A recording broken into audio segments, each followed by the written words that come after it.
Bismillahirrahmanirrahim. Assalamualaikum warahmatullahi wabarakatuh.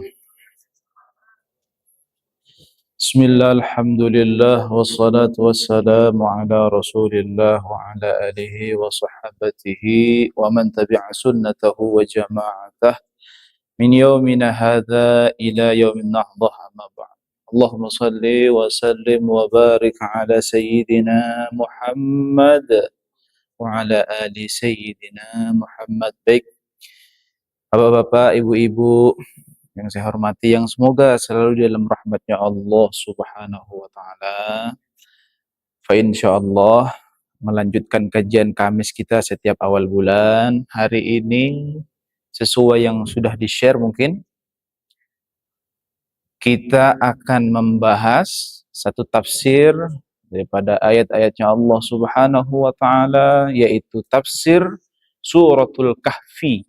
Surat Al-Kahfi ayat 1 sampai dengan ayat 8. Mungkin bapak-bapak, ibu-ibu yang bawa handphone atau bawa Al-Quran bisa sambil dilihat, karena nanti supaya lebih paham kata per kata, karena ada beberapa kata atau kalimat-kalimat yang akan saya tekankan karena menurut saya sangat penting. Ada beberapa juga yang mungkin tidak terlalu saya tekankan gitu. Jadi supaya lebih paham, supaya nanti lebih bisa mencerna apa yang dimaksud, kalau bisa sambil lihat teks atau ayat Al-Qur'annya. Dalam hal ini sekali lagi kita sampaikan surat Al-Kahfi ayat 1 sampai dengan 8. Baik. Bismillahirrahmanirrahim. Sebelum lebih jauh, mari kita baca bersama ayatnya. Surat Al-Kahfi bisa dibuka dulu. Di Google juga ada kalau yang tidak ada Al-Quran digital. Baik, kita baca. A'udzu billahi minasy syaithanir rajim. Bismillahirrahmanirrahim. Alhamdulillahilladzi أنزل على عبده الكتاب ولم يجعل له عوجا قيما لينذر بأسا شديدا من لدنه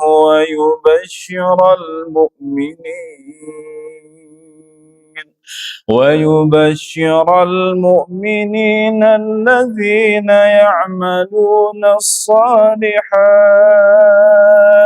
أن لهم أجرا حسنا ماكثين فيه أبدا وينذر الذين قالوا اتخذ الله ولدا ما لهم به من علم ولا لآبائهم كبرت كلمة تخرج من أفواههم إن يقولون إلا كذبا فلعلك باخع نفسك على آثارهم إن لم يؤمنوا بهذا الحديث أسفا إنا جعلنا ما على الأرض زينة لها لنبلوهم أيهم أحسن عملا وإنا لجاعلون ما عليها صعيدا جرزا صدق Allahul Azim. Kurang keras tadi perasaan suaranya, Bu ya? Kurang ini ya, apa karena jarang kita baca ya, jadi kurang seperti biasanya. Biasanya lebih kompak gitu, biasanya lebih ramai gitu. Baik, langsung saja kita mulai. Bismillahirrahmanirrahim. Surat Al-Kahfi ayat 1 sampai dengan 8. Surat ini adalah surat Makkiyah, surat yang turun di kota Makkah Al-Mukarramah. Seperti biasa, sudah sering saya ulang bahwa suasananya kalau surat Al-Makkiyah, surat yang diturunkan di kota Makkah, itu berarti masih bernuansa dengan akidah, keyakinan, dan lain sebagainya. Kemudian, surat ini disebut dengan surat Al-Kahf atau Al-Kahfi, atau juga ada yang menyebutnya dengan surat Ashabul Kahf atau Ashabul Kahfi. Apa itu? Kahf itu artinya goa. Goa. Al-Kahf artinya goa. Kenapa disebut surat dengan surat goa atau surat Ashabul Kahfi? Sebut surat ashab, orang-orang yang berada di dalam gua, karena surat ini spesifik banyak bercerita tentang anak muda yang ketika mereka hidup, mereka dipaksa untuk melepaskan keyakinan mereka, yaitu keyakinan tauhid kepada Allah Subhanahu wa taala, oleh penguasa pada waktu itu. Kemudian karena saking khawatirnya akan dicederai atau dilukai, mereka sembunyi ke dalam gua. Maka Allah memberikan keajaibannya, mereka yang niatnya hanya sembunyi ditidurkan oleh Allah Subhanahu wa taala kurang lebih menurut ahli sejarah 303 tahun. 303 tahun. Allah tidurkan sampai-sampai mereka bangun sudah di zaman yang sangat jauh berbeda.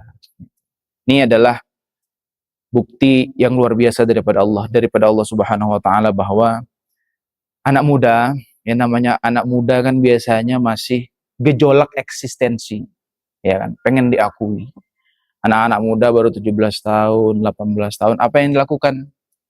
Ya biasanya mereka mulai, yang nggak ngerokok mulai berani ngerokok, yang nggak tahu dunia malam mulai coba-coba, bahkan bisa jadi sebagian masuk ke narkoba dan sebagainya. Kenapa?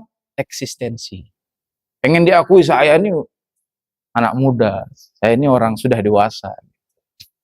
Tapi Al-Kahfi atau Ashabul Kahfi adalah pemuda. Nah, pemuda juga, tapi mereka memilih eksistensi dengan cara yang berbeda. Eksistensi mereka tidak mereka tuangkan dengan hal-hal negatif seperti anak muda sekarang mungkin trek-trekan di jalan, balap-balapan motor, tidak. Mereka mewujudkan atau menunjukkan eksistensi mereka sebagai anak muda justru dengan berdakwah, mengajak orang kepada jalan tauhid waktu itu, sampai ditentang. Oleh karena itu, singkatnya surat ini disebut dengan surat Al-Kahfi, Ashabul Kahfi, ashab goa maksudnya begitu. Baik, ayat pertama. Bismillahirrahmanirrahim. Alhamdulillahillazi anzala ala 'abdihil kitaba wa lam yaj'al lahu 'iwaja. Alhamdulillah. Ada banyak ya surat-surat yang diawali dengan alhamdulillah. Seperti Al-Fatihah juga diawali dengan alhamdulillah. Kenapa? Karena kata Nabi Muhammad, tidak ada yang bisa memuji Allah dengan pujian yang paling tepat kecuali Allah sendiri. Jadi kalau kita pengen muji Allah, caranya tidak bisa dibuat-buat. Bahkan apa yang kita puji dengan gaya style kita sendiri, itu belum tentu bisa menyampaikan pujian dengan tepat untuk Allah Subhanahu wa taala. Maka Allah memuji dirinya sendiri dengan sebutan alhamdulillah. Segala puji-pujian miliknya Allah Subhanahu wa taala. Karena begini, pujian itu bisa disematkan kepada sosok kalau ia setidaknya memenuhi 3 persyaratan. Pertama, jelas dia berbuat baik. Yang kedua, perbuatan baik yang ia lakukan atas kesadaran, bukan atas ketidaksadaran. Yang ketiga, perbuatan baik yang sadar plus tidak dalam keadaan terpaksa. Nah, Allah Subhanahu wa taala memberikan semua kebaikan di muka bumi ini tidak ada unsur paksaan, tidak ada unsur didorong oleh siapapun seperti manusia. Kalau manusia berbuat baik, perbuatan baiknya bisa ditakar, bisa diukur, mana yang ikhlas, mana yang ada tujuan tertentu. Kalau Allah Subhanahu wa taala semuanya tidak didorong, tidak ada tendensi apapun. Oleh karenanya segala puji milik Allah. Yang paling berhak dipuji Allah Subhanahu wa taala. Allazi, segala puji bagi Allah Subhanahu wa taala, allazi anzala ala 'abdihil kitab, yang telah menurunkan ala 'abdihi al-kitab, yang telah menurunkan Alkitab tadi Quran, yang telah menurunkan Al-Quran kepada abdihi, hambanya. Nah, ini saya sering sebut. Biasanya Allah itu tidak pernah menyebut Nabi Muhammad dengan sebutan nama Muhammad, tidak pernah. Kalau nabi-nabi yang lain, Allah bisa sebut Musa, ya Ibrahim, ya Isa, pakai nama. Khusus Nabi Muhammad, sebutannya biasanya dua. Kalau tidak, ya ayyuhar rasul, kalau dalam hal ini, anzala ala rasul, atau abd, yaitu hamba. Nah, di sini Allah memakai kalimat ala abdihil kitab, hamba. Kami turunkan Al-Quran kepada hamba kami. Saya ingin menekankan sedikit kalimat hamba, abd. Hambanya Allah subhanahu wa ta'ala. Siapa sih yang disebut hamba? Yang jelas sudah dipredikati oleh Allah sebagai hamba, yaitu Nabi Muhammad. Kata para ulama, setidak-tidaknya seseorang itu bisa disebut hamba, abdi ya, orang yang mengabdi, itu minimal dia memenuhi satu persyaratan, minimal. Yaitu ia tidak melakukan segala aktivitas yang di luar aturan tuannya. Itu namanya hamba. Apa yang ia lakukan sesuai dengan yang diperintah atau yang dengan dilarang oleh tuannya itu sendiri. Seperti contohlah PNS atau abdi negara. Dia masuk pagi, dia berangkat pagi, pulang sore, mengerjakan sesuai SOP. Kenapa? Dia abdi negara. Dia mengerjakan sesuatu sesuai aturan negara. Begitu juga dengan hamba, hambanya raja misalnya. Dia disebut hamba kalau ia betul-betul melakukan sesuatu sesuai dengan aturannya raja. Nah, sekarang kita hambanya Allah subhanahu wa ta'ala. Sudahkah kita melakukan segala aktivitas sesuai dengan aturannya Allah subhanahu wa ta'ala? Kalau belum layak kita disebut sebagai hambanya Allah subhanahu wa ta'ala. Ini maknanya. Maka sesempurna-sempurnanya hamba ialah Nabi Muhammad sallallahu alaihi wasallam. Ya Allah Pak, kita ini dipanggil hamba aja. Saya berdoa, ya Allah ampuni hamba, belum merasa layak. Enggak layak Pak. Sudahkah yang kita lakukan ini sesuai dengan aturan? Tidak melanggar larangannya Allah? Sepertinya masih jauh.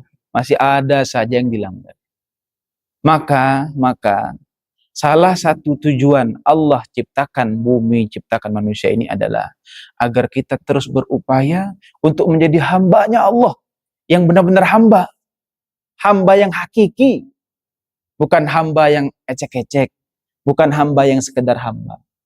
Hamba, sekali lagi, kalau kita mengaku sebagai hambanya Allah, lakukanlah, berusahalah melakukan segala aktivitas sesuai dengan aturannya Allah subhanahu wa ta'ala. Itu hamba. Di luar itu, belum layak kita disebut sebagai hamba. Ini renungan, Pak. Renungan untuk kita yang mungkin hari ini ngerasa, kita kan hambanya Allah. Kita kan hambanya Allah. Kita ini hambanya Allah.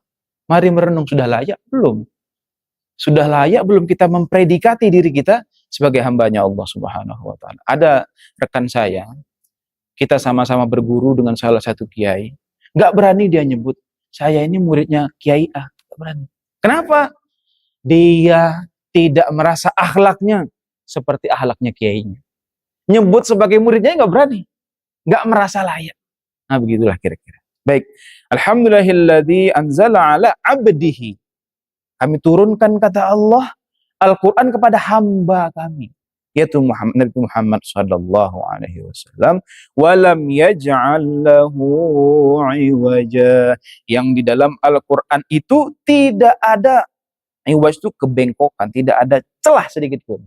Dari segi gramatika bahasa, dari segi kandungan, dari segi makna, tidak ada celah sedikit pun. Nah, maka di ayat yang lalu, hari Kamis bulan lalu, dalam surat Yasin itu juga sudah dijelaskan. Dalam surat Al-Muluk pun juga dijelaskan. Allah menantang, coba cari kekurangan-kekurangan dari kitab saya, dari Al-Quran ini.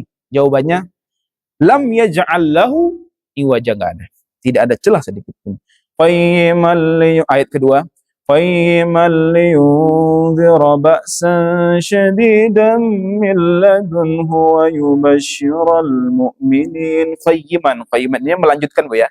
Jadi qayyiman ini melanjutkan, menguatkan, walam yaj'al lahu iwaja. Maksudnya Al-Qur'an itu qayyim. Ada yang berpendapat dengan sempurna, sudah sempurna.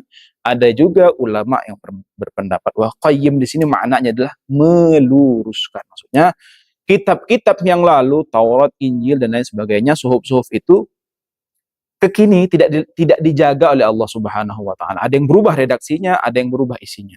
Tetapi Al-Qur'an qayyiman, meluruskan itu semua.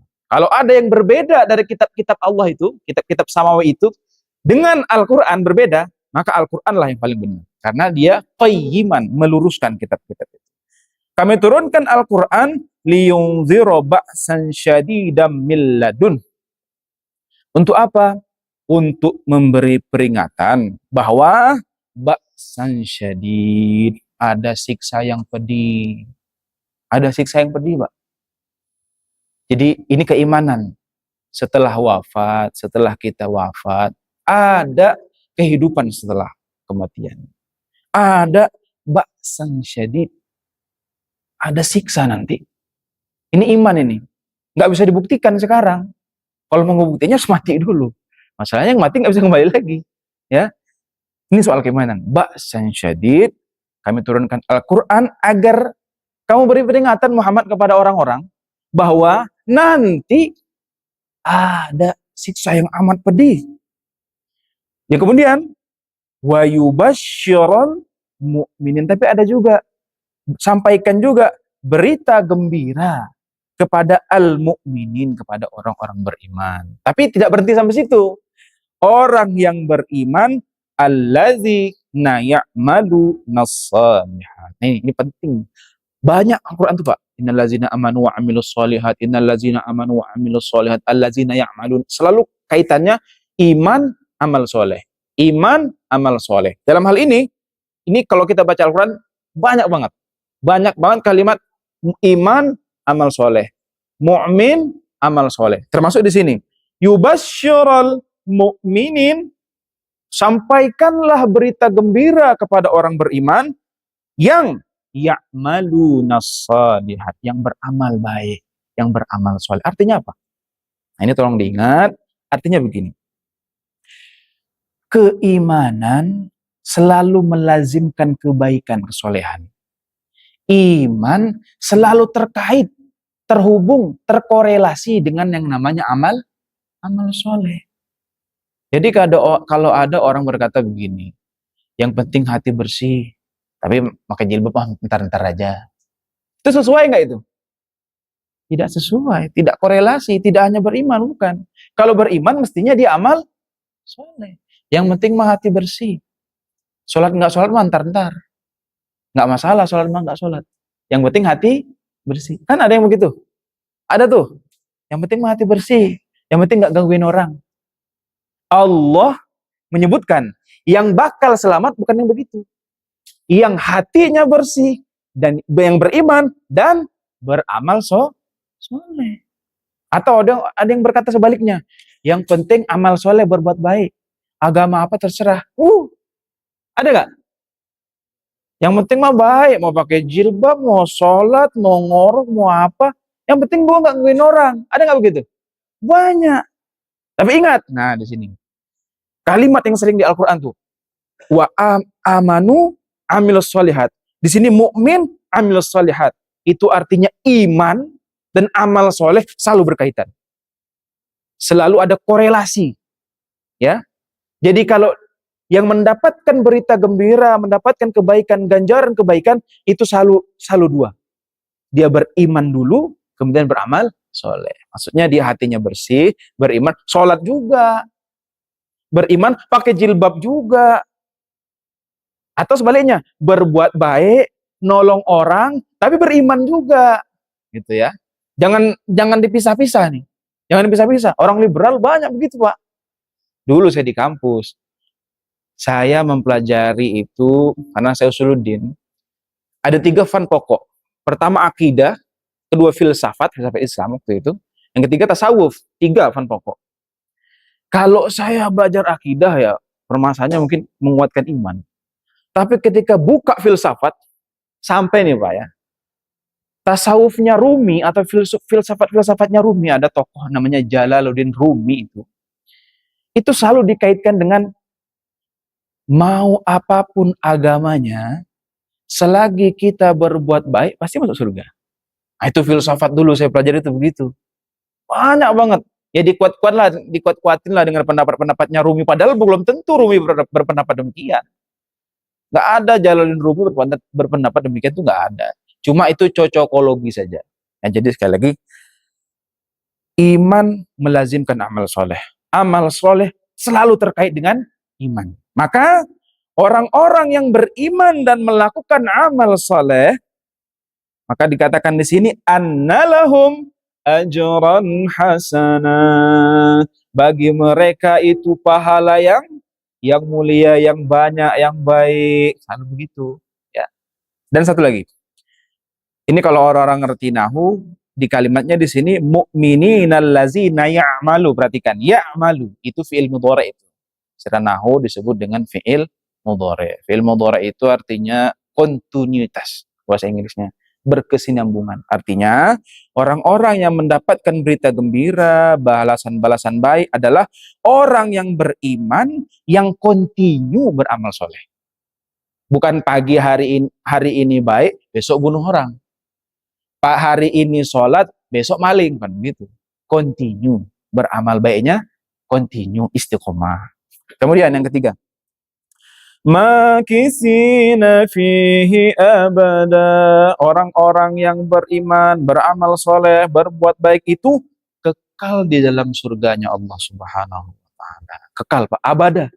Kita berawal dari ketiadaan. Kita ini nonsen, gak ada sesungguhnya. Tapi ingat, kita berakhir dengan apa?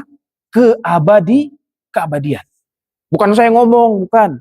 Tapi Allah Subhanahu wa Ta'ala yang ngomong di sini. Makanya perhatikan. Makithina fihi abada. Kita berawal dengan ketiadaan, tapi nanti kita berakhir dengan keabadian. Maka ingat, ini saya mungkin fokus ke kamera ini, karena mulai di YouTube mulai ada yang nonton, mulai ramai.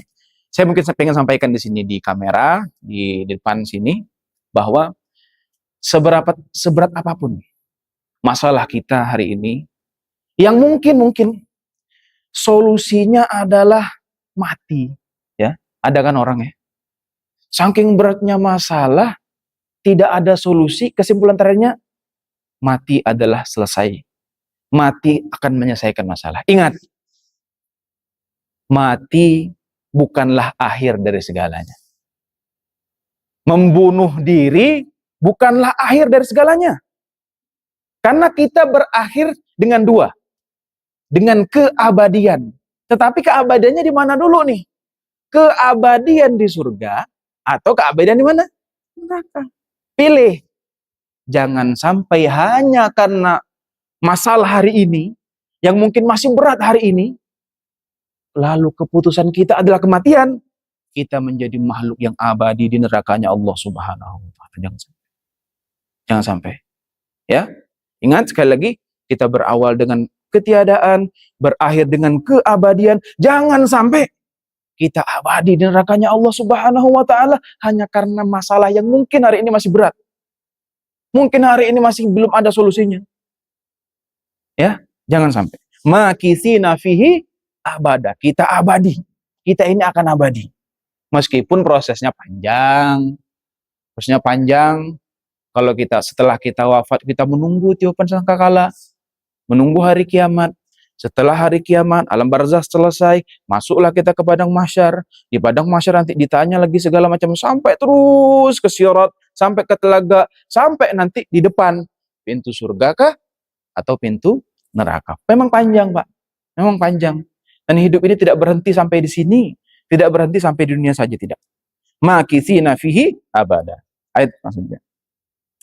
وَيُنذِرَ الَّذِينَ قَالُوا اتَّخَذَ اللَّهُ walada. Dan Al-Quran itu diturunkan. Ini melanjutkan ini Pak. Ini melanjutkan ayat kedua. Itu untuk memberi peringatan.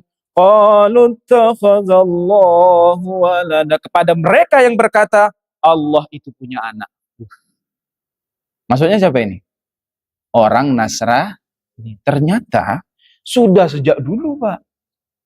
Sudah sejak zaman Nabi Muhammad ada sebutan, ada ideologi bahwa Isa itu adalah anak Tuhan.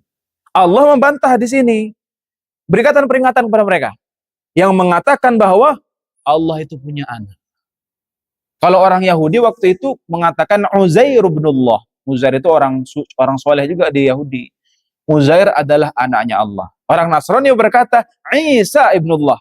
Isa itu anaknya Allah. Allah membantah di sini. Wa yunzirul ladzi naqalu ittakhadallahu walada. Kasih tahu. Itu salah itu. Enggak begitu. Lanjut. Ma lahum bihi min ilmi wa la li abaihim. Ma lahum bihi ilmin. Mereka itu dengan apa yang mereka ucapkan enggak paham. Mungkin saya agak menyinggung Kristen sedikit. Tapi karena kan ini kajian khusus orang Islam. Konsep Trinitas, nah, konsep Kristen itu, konsep Trinitas. Tuhan Bapa, Allah maksudnya, Tuhan Ibu, Maryam maksudnya, Tuhan Anak, Isa maksudnya. Ini adalah konsep yang menurut Ibnu Taimiyah, kalau dipanggil 11 pendeta, ditanyain tentang Trinitas. Tuhan Bapa, Tuhan Ibu, Tuhan Anak. Mereka akan melahirkan 11 pendapat dan masing-masing mereka pun berselisih. Karena bingung menjelaskan tauhid ini. Gimana ada 3 di dalam 1, 1 di dalam 3? Coba jelaskan. Coba dijelaskan. Saya pun sampai hari ini, saya belajar perbandingan mazhab, saya belajar perbandingan agama. Bingung ketika dosen menjelaskan tentang Trinitas. Saya sendiri sampai hari ini bingung. Karena memang membingungkan. Itu membingungkan. Allah sendiri menyebut di sini, ma lahum bihi min ilmin. Ma lahum bihi min ilmin. Mereka tuh nggak paham dengan apa yang mereka ucapkan. Mereka nggak paham Trinitas itu apa. Apa ya? Hakikatnya Trinitas seperti apa? Mereka pun nggak paham. Pendeta-pendeta itu ditanya tentang Trinitas, bingung juga. Kemudian Allah jelaskan lagi, walali abaihim. Coba tanya kepada kakek-kakek mereka, ayah-ayah mereka, nggak paham juga itu. Mereka mengatakan Allah punya anak.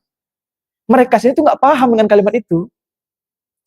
Kaburat kalimatan takhruju min afwahihim. Sungguh besar dosanya kalimat yang keluar min afwahihim dari mulut mereka, iyaqulu na illa kaziba. Mereka itu nggak ngomong kecuali kaziba, sesuatu yang dusta. Artinya teologi Trinitas menurut ayat ini merupakan teologi yang diada-adakan. Ini penguat kita sebagai orang beriman, ya, penguat kita.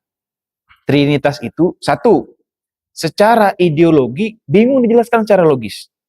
Yang kedua, secara runutan Al-Quran sudah dijelaskan kalau itu merupakan kalimat mengada-ada. Illa kadziba, kata Allah. Kemudian kita lanjutkan ayat selanjutnya. Fala'allaka bakhi'un nafsaka ala asarihim illam yu'minu bihadzal hadisi asafa. Ini Allah ngasih tahu Nabi Muhammad. Ya Muhammad, jangan sampai engkau mencelakai dirimu. Saking seriusnya berdakwah. Nabi Muhammad tuh sedih. Kakeknya nggak masuk Islam, paman-pamannya nggak masuk Islam, sedih. Sampai-sampai karena kesedihannya itu, dakwahnya luar biasa.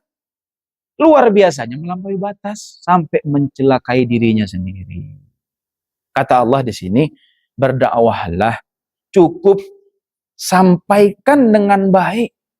Orang beriman nggak beriman, jangan sampai kamu mencelakai dirimu sendiri. Jangan sampai malah ngamuk-ngamuk gitu, Pak. Kalau kita mendakwahi keluarga kita mungkin ada yang di luar Islam, mengajak keluarga kita masih ada yang di luar Islam, anak-anak kita dan saudara-saudara kita, lingkungan kita lah. Sampaikan saja pelan-pelan hari ini. Nggak diterima, besok lagi. Nggak diterima, lanjut lusa. Nggak terima, lanjut minggu depan. Jangan sakit hati kalau ditolak. Jangan sampai kita memaksa-maksakan diri kita sampai harus melukai diri kita, sampai harus berantem dan lain sebagainya. Nggak perlu. Berdakwahlah dengan cara yang ahsan, yang baik, dengan yang sedang-sedang saja, itu maksudnya. Kemudian, inna ja'alna ma'alal ardi zinatan laha linabluwahum ayyuhum ahsanu amala. Nah, ini penting. Inna ja'alna ma'alal ardi. Kata Allah, kami jadikan apa yang ada di muka bumi ini, ma'alaiha, alal ardi zinatan laha. Inna ja'alna, kami jadikan apa yang ada di muka bumi ini zinatan laha, perhiasan di dalamnya, linabluwahum, untuk menguji kamu. Apa maksudnya? Kata ulama begini, kalau saya mau pergi ke Bandung misalnya, ada patung ukurannya indah sekali. Patung itu menunjuk ke arah Bandung. Patung ini indah. Di tangannya ada mutiara-mutiara. Di lehernya ada berbagai macam pernak-pernik yang indah. Patungnya terbuat dari emas. Nah, ketika saya lewat melihat patung itu, tujuannya untuk berhenti, terpukau, melihat keindahan patung itu, atau menuju ke arah Bandung? Sekali lagi, ketika saya berjalan mau ke arah Bandung, lihat patung nih, ada patung begini, nunjuk ke arah Bandung, nunjuk ke arah Bandung. Tetapi di tangannya ada mutiara, di lehernya ada mutiara, patungnya indah, patungnya sangat luar biasa cantik lah, sangat luar biasa ganteng kalau perempuan. Tujuan patung ini supaya saya berhenti melihat ke patung, terpukau, atau terus lanjut ke Bandung? Terus lanjut ke Bandung. Ya dong? Bukan supaya berhenti. Bukan saya berhenti. Nah, begitulah dunia. Allah ciptakan dunia ini indah, zinatan. Perhiasan-perhiasannya luar biasa banyak. Ya tahulah ya, ada pantai yang begitu nyaman, ada berbagai macam minuman, makanan, perempuan, harta, uang, dan lain sebagainya. Linabluwahum, untuk menguji. Jangan sampai kita berhenti di situ. Linabluwahum ayyuhum ahsanu amala. Siapa yang paling baik amalnya. Maksudnya begitu. Jangan sampai kita terpukau dengan patung tadi. Kita berhenti di patung tadi. Maksudnya jangan sampai kita hari ini terpukau, berhenti. Fokusnya hanya ini. Hanya dunia yang indah ini. Saya tidak pernah melarang orang untuk berupaya, berusaha, bekerja keras, berbisnis dan sebagainya. Bukan itu maksudnya. Berusaha, berupaya, bahkan menjadi kaya, punya jabatan, boleh. Boleh. Tapi bukan untuk berhenti menikmati dunia ini. Bukan untuk berhenti menikmati semua perhiasan-perhiasan dunia, diskotik, pantai, apalagi macam-macam lah, perempuan. Bukan untuk berhenti sampai di situ. Tetapi kita memiliki harta yang banyak, insya Allah semuanya dimudahkan oleh Allah hartanya. Kita diberi harta yang banyak, memiliki harta yang banyak untuk akhiratnya Allah Subhanahu wa Ta'ala. Cari dunia bukan untuk dunia. Saya sering menjelaskan ada dua tujuan kita hidup. Pertama, abdullah tadi, terus menjadi hamba yang mendekat kepada Allah Subhanahu wa Ta'ala. Dalam hal ini, saya pribadi mencontoh salah satu imam besar, salah satu ulama besar, yaitu Imam Al-Ghazali. Imam Ghazali itu berawal hidupnya dari nol, orang susah. Belajar, punya pengetahuan, berkarir, sampai sukses menjadi rektor Nizamiyah, rektor universitas terbaik, terbesar pada abad itu. Kalau sekarang Harvard lah. Sukses, hartanya banyak, kaya. Berhentikah Imam Ghazali sampai di situ? Tidak. Setelah sampai kepada taraf puncak, jadi rektor, terkenal, sukses, hartanya di mana-mana, jabatan sudah tinggi, namanya sudah terkenal, apa yang ia lakukan? Uzlah. Apa itu uzlah? Ia mengasingkan diri ke Damaskus untuk mencari Allah Subhanahu wa taala. Dalam tasawuf ini disebut ma'rifatullah. Ma'rifatullah ini agak berat sedikit, tapi nggak apa-apa, saya mau dimana. Dalam tasawuf, ma'rifatullah itu artinya kita merasakan kedekatan yang amat intens dengan Allah Subhanahu wa taala. Karena nanti di surga itu, ketika semua penghuni surga sudah mendapatkan apa yang inginkan, satu yang ia minta, yaitu melihat Allah Subhanahu wa taala. Karena tidak ada kenikmatan, kata penghuni surga, yang paling nikmat melainkan melihat Allah Subhanahu wa taala. Intens dengan Allah Subhanahu wa taala. Makan, Allah kecil.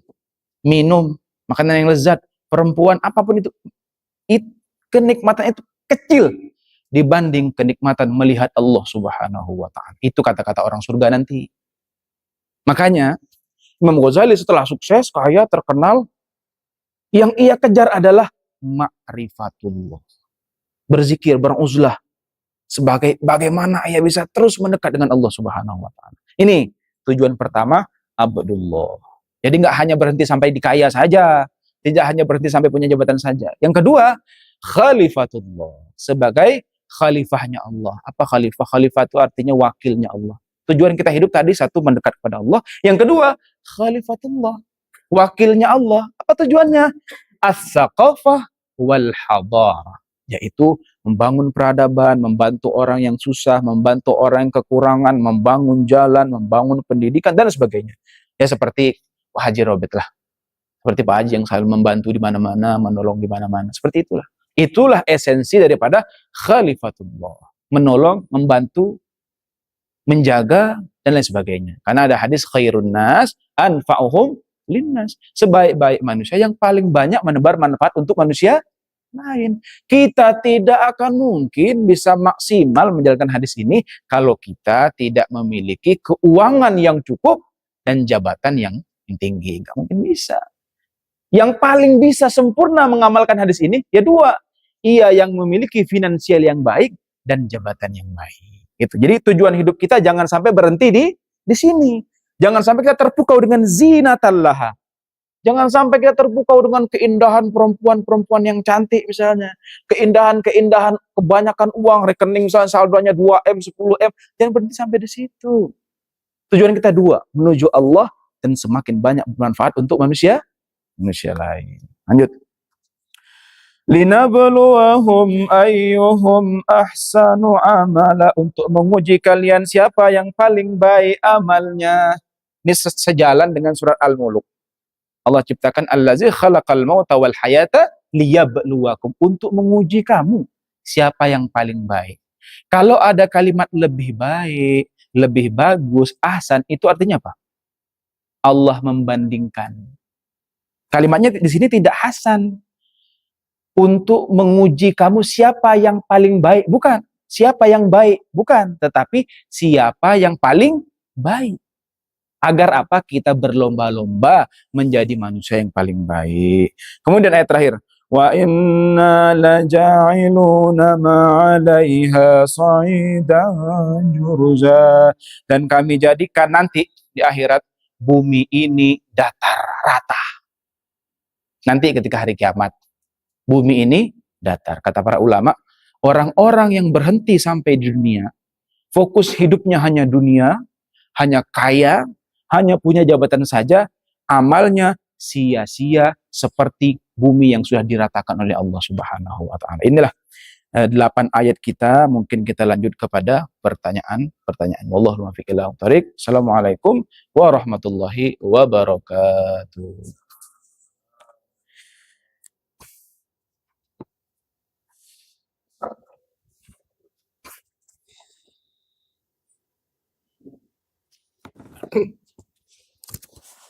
Assalamualaikum warahmatullahi wabarakatuh. Waalaikumsalam warahmatullahi wabarakatuh. Ustaz mau tanya yang ayat nomor 7 nih Ustaz. Ya. Kan sesungguhnya kami telah menjadikan apa yang ada di bumi sebagai perhiasan baginya untuk kami menguji mereka siapakah di antara yang terbaik untuk perbuatannya. Dunia ini kan sudah buruk Ustaz. Ya. Banyak kita kadang terlena sama dunia ini ya kan, dari materi, harta, dan lain-lain. Dan untuk kita bisa kembali dari akhlak semua itu seperti apa Ustaz? Karena kan kita ini kan hanya orang biasa ya, ibarat keimanannya itu Ya, ya turun naik. segitu, naik Iya. turun ya kan. Ya. Beda tadi dengan Ustaz dari penjelasan, contohnya Imam Ghazali. Seperti itu Ustaz. Terima kasih. Assalamualaikum warahmatullahi wabarakatuh. Waalaikumsalam. Ya, tadi tangkap ya, tujuan hidup kita ada dua tadi seperti Imam Ghazali tadi. Sementara kan turun naik Pak ya. Cuman turun naik, hari ini semangat, besok melempem. Hari ini semangat, besok lagi karuan. Gitu. Bagaimana supaya kita bisa terus saja menjadi manusia yang baik sampai pada tingkat puncak, yaitu intens merasakan kedekatan. Saya sambung sedikit. Ma'rifatullah itu definisinya intens merasakan kedekatan, tidak ada detik tanpa kesadaran akan Allah Subhanahu wa taala. Itu artinya. Tapi ini derajatnya sudah tinggi sekali. Sudah kelas kiai-kiai sepuh lah gitu. Bagaimana supaya ke sana? Caranya gimana? Nggak ada cara lain, Pak. Istiqomah dengan hal-hal kecil dulu. Contoh sederhana aja. Habis sholat, subhanallah, alhamdulillah, Allahu Akbar 100 kali. Istiqomah hal kecil. Kecil, 40 hari kalau kuat nanti terus tuh. Tapi biasanya kalau orang belum 40 hari mengamalkan satu amalan, biasanya nggak akan istiqomah. Atau habis maghrib baca Al-Muluk, kita sudah jelaskan. Habis maghrib baca Rotibul Haddad, kita sudah jelaskan. Coba yang kecil-kecil ini sederhana sedikit aja dulu. Karena yang istiqomah sedikit ini akan membangun iman. Akan menaikkan derajat. Akan menaikkan spiritualitas. Kalau kita dengan hal yang kecil-kecil aja kita nggak bisa istiqomah, jangan mimpi yang tinggi-tinggi. Nggak bisa. Jadi dimulai dengan yang kecil-kecil dulu. Mulai nanti yang setelah yang sederhana, misalnya subhanallah, alhamdulillah, Allahu Akbar setiap habis sholat. Kan sederhana, gampang kan? 100 saja cukup. Mulai nanti naik yang tinggi-tinggi. Bangun tahajud malam, berzikir. Kalau Nabi Muhammad kan tahajud itu wajib. Termasuk kiai-kiai saya, guru-guru saya, tahajud itu wajib. Kalau kita kan nggak wajib, sunnah. Pelan-pelan nanti naik ke tahajud, naik ke zikir yang lebih dalam, zikir yang lebih intens, dan seterusnya. Sampai di situ. Diawali dengan hal kecil yang diistiqomahi, sampai nanti akan naik ke puncak. Begitu. Tapi tetap Pak ya, dalam hal ini harus ada guru. Jadi ada orang yang berusaha untuk mendekatkan diri dengan Allah, berusaha ma'rifat, tapi sendirian. Biasanya dibimbing sama setan. Biasanya man laisa lahu syekh fa syekhu syaitan. Siapa enggak punya guru, gurunya setan. Biasanya kalau orang berupaya sendiri, kacau. Biasanya akan diarahkan oleh setan itu sendiri. Makanya perlu dekat dengan orang-orang soleh, perlu bertanya, perlu mencari guru yang sudah sampai kepada taraf itu.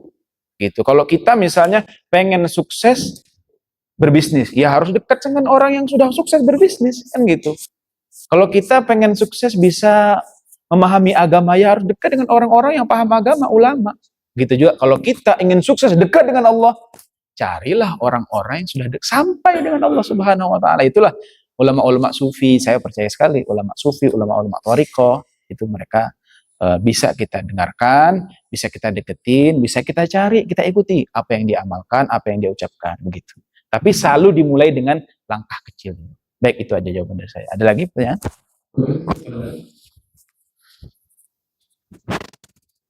Ya cukup ya. Ya, baik cukup. Mudah-mudahan kajian-kajian kita hari ini, apa yang saya sampaikan hari ini bermanfaat untuk kita semua. Mudah-mudahan tujuan hidup kita terus tujuannya menuju Allah Subhanahu wa taala, tidak sampai kita terpalingkan oleh zinatallaha, ke perhiasan-perhiasan dunia yang begitu menggoda, begitu membuat kita terlena. Amin ya Allah ya rabbal alamin. Terima kasih Bapak Ibu sekalian. Mudah-mudahan nanti kita bisa lanjutkan kajian selanjutnya, dan insya Allah nanti akan kita lanjutkan dengan surat-surat yang populer dulu. baru nanti kita lanjutkan ke surat-surat yang mungkin kurang populer. Baik, terima kasih, segitu saja. Wallahul muwaffiq ila aqwamit thoriq. Assalamualaikum warahmatullahi wabarakatuh.